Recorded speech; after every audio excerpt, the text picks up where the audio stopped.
pessoal, tudo bem? Que bom estar com vocês, né? Mais uma aula. E hoje nós vamos estar falando sobre o campo da medicina nuclear. Um campo, né, que é utilizado tanto para a parte de diagnóstico, também, né, na parte de terapia. É uma área, né, que é de grande importância, principalmente para o atendimento onde nós temos um público-alvo também, que é, né, os nossos pacientes da oncologia. Então, né, nós vamos observar que a medicina nuclear ela tem aqui algumas particularidades. Principalmente uma delas é a aplicação de um elemento radioativo que é o radiofármaco. Muitos acabam falando, nossa, um radiofármaco, mas eu garanto para vocês que um contraste iodado ele tem um poder muito mais alto, né, em relação ao risco de uma reação do que o próprio radiofármaco. Então, vamos lá, né? O que é a medicina nuclear? O que é esse campo, né, da medicina nuclear que envolve tanto a parte de diagnóstico e também a parte de terapia?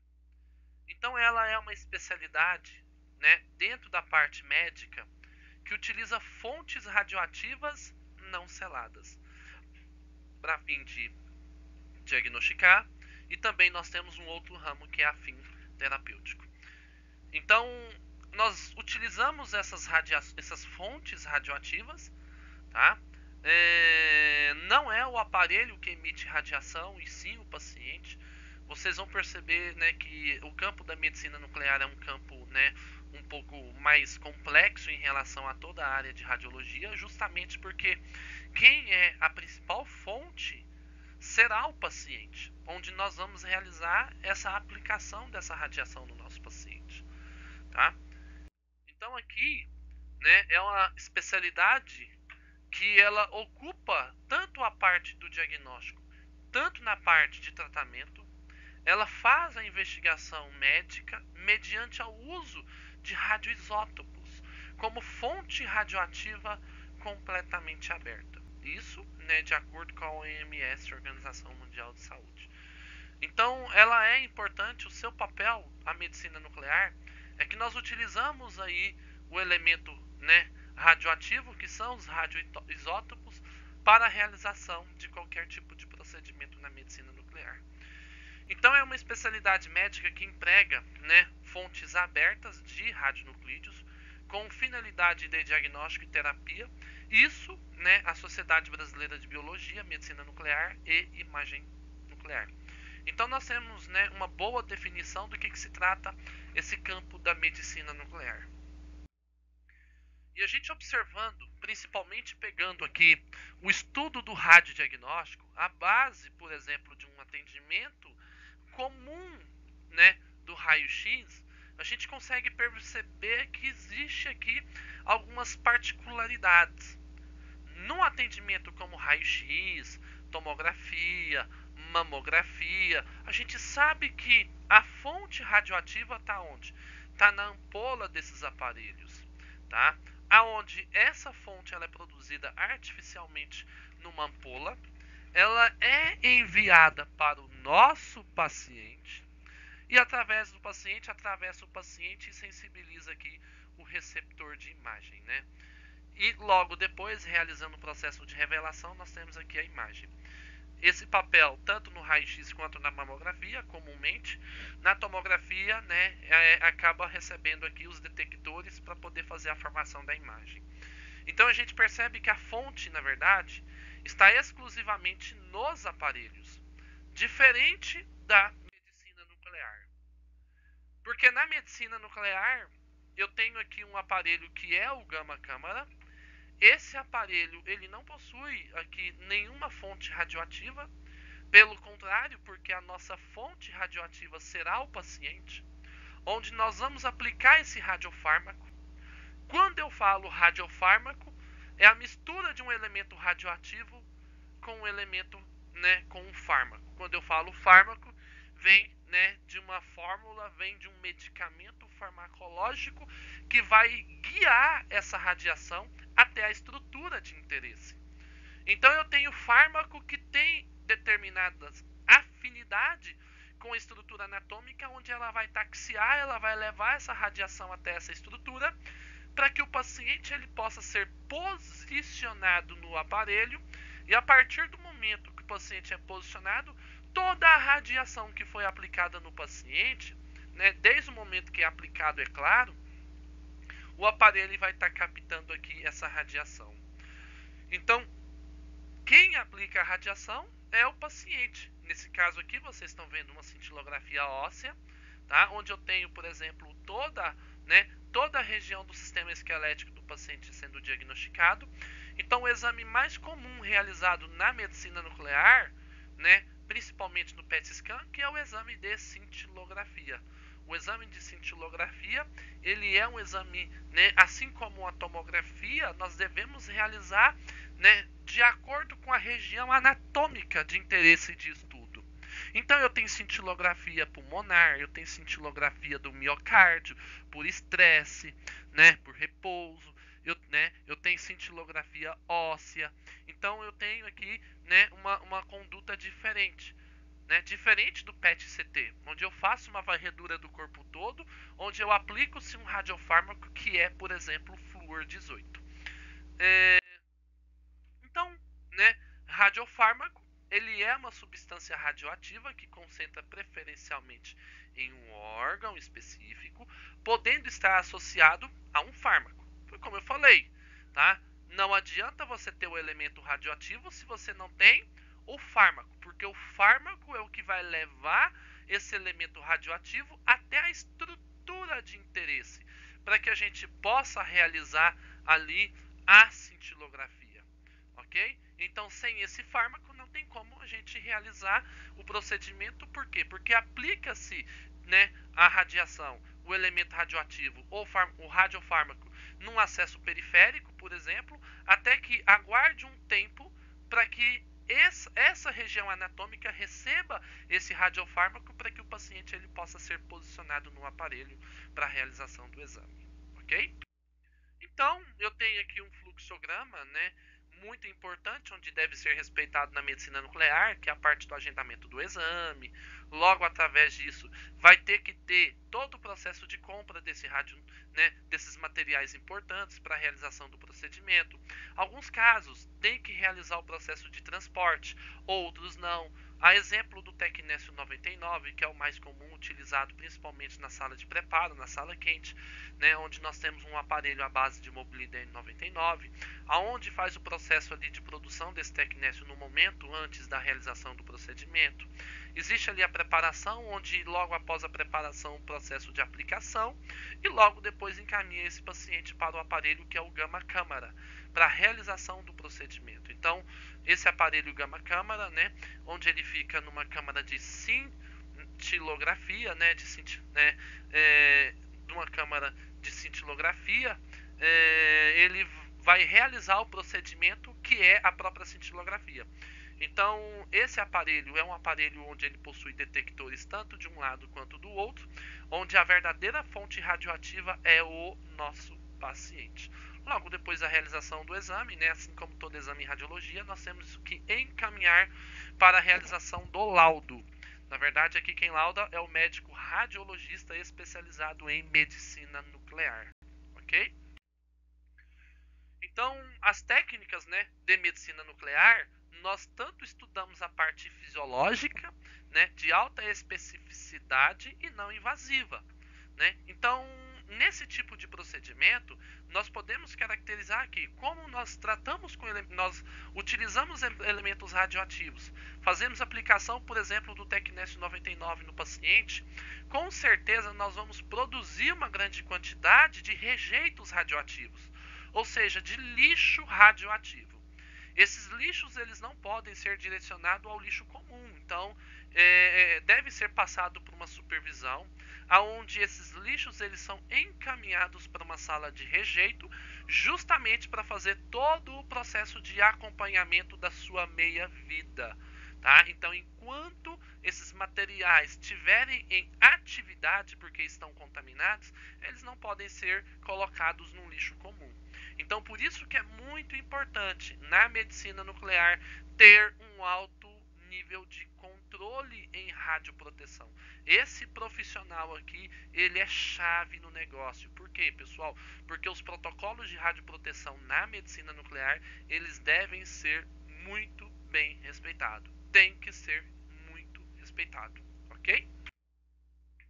Então nós temos alguns procedimentos que envolvem o cuidado na radioproteção na medicina nuclear, que é o transporte desses elementos radioativos. Quando eu falo transporte, não é transportar de carro de um local para o outro, é pelo contrário, é transportar de uma sala para outra. Tá? Nós devemos ter um certo cuidado porque esses elementos radioativos, por mais que o índice e o nível de radiação seja baixo, nós temos profissionais, né, da equipe administrativa que muitas vezes eles têm que ter um acesso restrito a esses locais. Então, quando eu tiro de uma sala, levo para outras, tiro da sala de preparo e levo para a sala de realização de exame, onde está o gama-câmara, por exemplo, esses profissionais eles não podem ter acesso. Apenas os profissionais da radiologia, os profissionais da medicina nuclear, os profissionais que trabalham em prol da medicina nuclear. Né? Então a gente tem que ter um certo cuidado. Quando eu digo transporte, muitas vezes é o transporte, né, de uma sala para outra e tal, porque quando eu falo transporte de um elemento radioativo de um local para o outro, a gente sabe que existem normas rigorosas que até o motorista que dirige um determinado veículo ele tenha que ter conhecimento de radioproteção.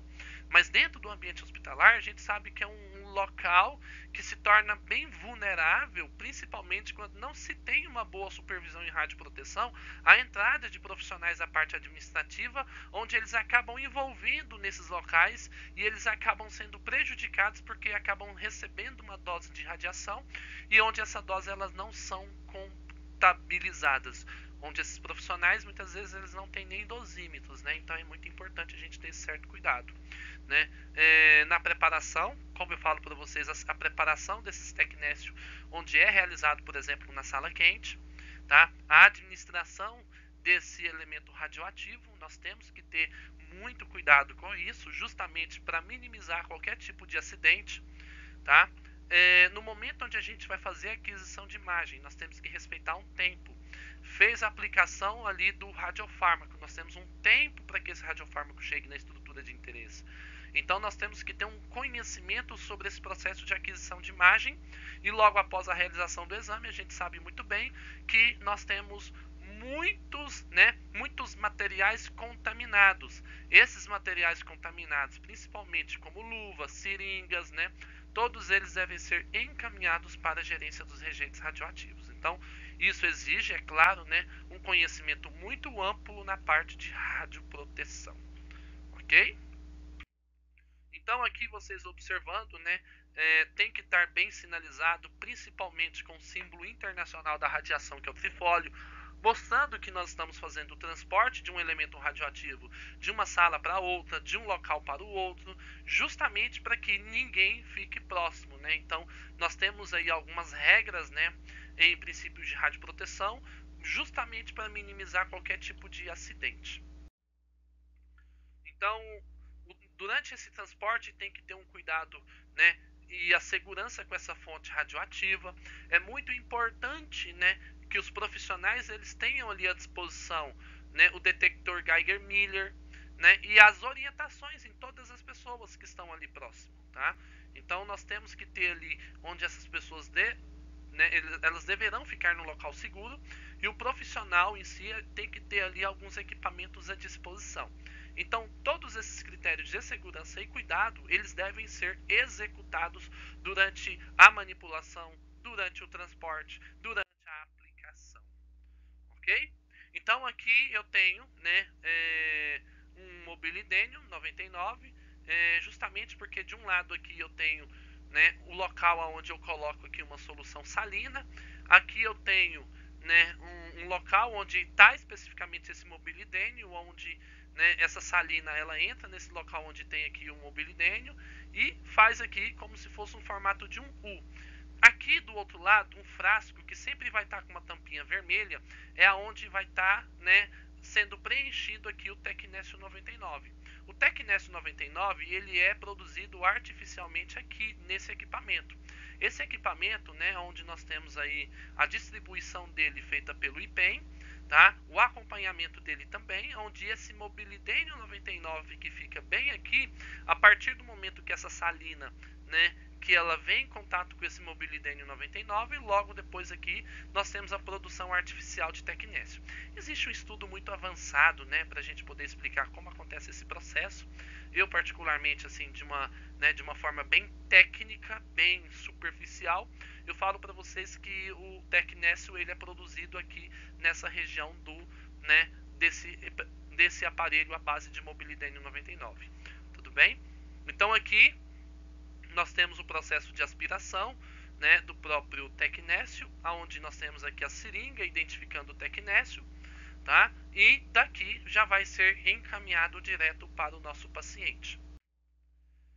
Então a gente sabe muito bem, né, que nós temos alguns radioisótopos, principalmente o tecnécio 99 que é produzido ali, né? Nós temos que ter um certo cuidado, porque na medicina nuclear também trabalha com iodo 131, o galho 67, né? Que a gente sabe que o tecnécio 69 é o mais utilizado, né? O tecnécio 99 metastável é o mais utilizado, mas também, por exemplo, o iodo 131 ele pode ser utilizado, por exemplo, para iodoterapia, tá? Então, todos os cuidados, os critérios em radioproteção devem ser executados para todos os tipos de radioisótopos. Alguns têm uma meia-vida maior, outros têm uma meia-vida menor. O iodo 131 mesmo, por exemplo, uma meia-vida de 8 dias. Já o tecnécio, uma meia-vida, por exemplo, de 6 horas, tá? Então, é importante que o profissional de radiologia tenha um conhecimento básico, pelo menos aqui, né, sobre algum tipo de fármacos, o DTPA, o SCD, o MIB, o MDP, tá? É um conhecimento pelo menos ali básico, justamente para ele saber, né, como é que é formado esse tipo de radiofármaco, né? Uma técnica de aspiração, conforme eu mostrei para vocês, porque vai realizar ali o processo de aspiração, e ele precisa ter ali alguns equipamentos de verificação, como por exemplo o curiômetro, tá? O curiômetro justamente para saber ali a questão do nível de atividade daquele elemento radioativo. Então vocês estão vendo aqui um profissional né, aplicando aqui o radiofármaco no paciente, fazendo a aplicação do radiofármaco. Provavelmente trata-se de um paciente que vem da oncologia para a realização desse tipo de procedimento. Então, tem que estar com as vestimentas, conforme vocês estão observando, avental plumbífero, justamente para minimizar qualquer tipo de radiação, né, que essa pessoa possa estar recebendo. Ah, professor, mas essa radiação, e aí, como que faz? Essa radiação aqui, galera, não é uma radiação tão alta como é, por exemplo, uma radiação na tomografia. Mas todos os critérios de radioproteção eles devem ser respeitados. Então, né, durante a administração a gente tem que ter um certo cuidado para que não haja nenhum extravasamento de material radioativo. Então, como está aplicando ali um tecnécio 99, nós temos que ter muito cuidado para não acontecer o extravasamento. Então, né, a gente tem esse cuidado para não ter problema com a contaminação, tá? E com muito cuidado, operar bem os instrumentos de administração, principalmente os instrumentos para inalador de material radioativo, tá? Então, durante a administração, é um local que nós devemos ter muito cuidado para não acontecer nenhum tipo de acidente, ok? Aqui nós temos o aparelho, né, o gamma câmara, tá? Esse aparelho realiza o exame de cintilografia. Aqui eu tenho um controle desse aparelho. Eu tenho a mesa onde o paciente ele ficará posicionado para a realização do procedimento, ok? Então esse aparelho aqui, esses detectores, eles giram também, tá? Eu tenho detector de um lado, eu tenho detector do outro, tá? E eles realizam também o giro para fornecer as imagens que vocês estão observando aqui. Então, a partir do momento que o paciente ele é posicionado no aparelho, vai liberar aqui, né, o elemento radioativo que está no corpo dele, que foi aplicado através, né, de uma injeção, né, ou de forma inalatória, por exemplo, se for fazer uma cintilografia pulmonar, um exemplo. Então, aplicou, vai chegar no aparelho, que é a câmara de cintilação, né, onde está o aparelho de gamma câmara. Essa radiação ela vai sensibilizar os detectores para poder formar a imagem. Tá? Então, vocês observando aqui o coração do paciente liberando radiação, e na medida que libera a radiação, a gente consegue estudar, né, a estrutura anatômica. Tá? Então, durante a aquisição de imagens, nós temos que realizar os posicionamentos, realizar uma boa adequação de técnica e a verificação da qualidade de imagem. Então, isso aqui segue para todos os tipos de exames em radiologia e também não muda na medicina nuclear, ok? O cuidado, realizar um bom posicionamento, além de realizar um bom posicionamento, ter uma boa, né, uma boa aplicação ali, né, na técnica, né, do aparelho onde você vai realizar a aquisição de imagem. Você vai verificar as imagens para saber se realmente está dentro do padrão, ok? Então é muito importante vocês seguirem esses critérios. Tá? Então, outra vez, vocês observando uma outra marca de aparelho, né, de medicina nuclear, que é a Gamma Câmara, que está na câmara de cintilação, tá? Um aparelho que vocês estão observando aqui, justamente específico para a realização do exame de cintilografia, tá? E aqui agora nós falando sobre a parte da parte terapêutica da medicina nuclear. Então nós temos aqui a parte do quarto terapêutico, onde o nosso paciente ele ficará, né, nesse quarto terapêutico. Esse quarto terapêutico ele tem que ser muito bem sinalizado. É um quarto, né, totalmente cheio de regras para que esse paciente ele possa ficar ali para a realização do seu tratamento, né? Então, vocês observando aqui, o paciente geralmente ele faz o tratamento à base do iodo 131, né, quando eu falo sobre a iodoterapia. Então, o quarto ele tem que ser blindado, as superfícies elas têm que ser todas impermeáveis e forradas, justamente porque para que nada, nenhum objeto, nenhum material daquele quarto ali se torne um material contaminado e radioativo, ok? Então, para que o paciente possa receber alta, ele tem que receber uma dose menor, né? Principalmente uma dose menor a 30 mg, justamente, né, para um tratamento feito através da iodoterapia. Opa. Então, aqui nós temos um monitoramento do quarto, né? Eu passei o slide aqui sem querer, pulando o outro, no momento em que o paciente está ingerindo ali o elemento radioativo, justamente para poder ficar nesse quarto. Vocês percebem que, né, telefones, né, algumas partes aqui do quarto são, né, forradas. Justamente para quê? Para tudo aquilo que o paciente ele tem um certo contato, inclusive até o banheiro que ele utiliza, tudo é armazenado. Por quê? Porque nada é jogado, por exemplo, na natureza. Tudo vai passar por processo de, né, rejeito radioativo. Até que se perca, por exemplo, a meia-vida, e para que tudo nesse quarto, né, chegue a um ponto em que a radiação esteja a nível natural, né, através do decaimento radioativo, que é a meia-vida. Então nós temos as gerências dos rejeitos radioativos, tá? Essas gerências aqui que vocês estão observando, feito tudo de uma forma bem manuscrita, um local onde nós temos aqui feito o acompanhamento através do equipamento do Geiger-Miller, aonde é feito todo o controle através de planilhas, tá? Então é muito importante vocês observarem que existe aqui um controle de qualidade rigoroso para a gerência de todos esses rejeitos, tá? Então precisa da identificação do rejeito, o tempo da liberação desse elemento radioativo, a segurança e o armazenamento de cada objeto que está ali. Não é só terminou o procedimento, vai jogar no lixo. Não, precisa passar por uma avaliação, né, dessa gerência desses rejeitos, porque existem coisas que estão contaminadas e não podem ser jogados direto, né, por exemplo, no lixo ou devolver à natureza. Então aqui vocês observando, né, nós temos como conceito básico tempo, blindagem, distância, né, conceitos básicos que vocês aprenderam no primeiro módulo. Nós temos os equipamentos que não podem faltar, que são os equipamentos de monitorações individual e diária, e também a descontaminação radioativa, onde os profissionais eles devem ter um conhecimento básico sobre o processo de descontaminação radioativa e principalmente a descontaminação de superfície, ok?